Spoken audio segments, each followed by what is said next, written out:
গুনাহ ছেড়ে দাও, তওবা করো বাপ। এই ঈদের দিন থেকে নিয়ে পর্যন্ত যারা গুনাহ এবং নাফরমানি আর অশ্লীলতা আর বেহায়াপনা, মোবাইলে হোক আর বাস্তবিকে হোক, যেমনেই হোক আল্লাহর নাফরমানিতে কাটাইলা, দয়া করে দোস্ত নিজের উপরে রহম করো, মাফ চাও, তওবা করো। ভুল হয়েছে, এটা ভুল হয়েছে, এটা ভুল করেছ, এটা উচিত হয় নাই। আল্লাহকে এভাবে নারাজ করিলে একদিন মৃত্যু হবেই, সেদিন কিন্তু কবরে কষ্ট হবে।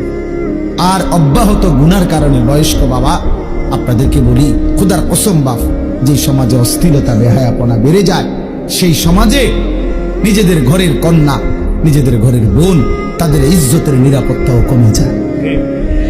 যে সমাজে মদ বেড়ে যায়, নেশা বেড়ে যায়, জুয়া বেড়ে যায়, সেই সমাজের মেয়েদের চারিত্রিক পবিত্রতাও কমে যায়, কমে যায়। কোনো না কোনো ফান্দে, কোনো না কোনো অসতের খপ্পরে পড়ে যায়, কোনো না কোনো চরিত্রহীন লম্পট যুবকের খপ্পরে পড়ে যায়।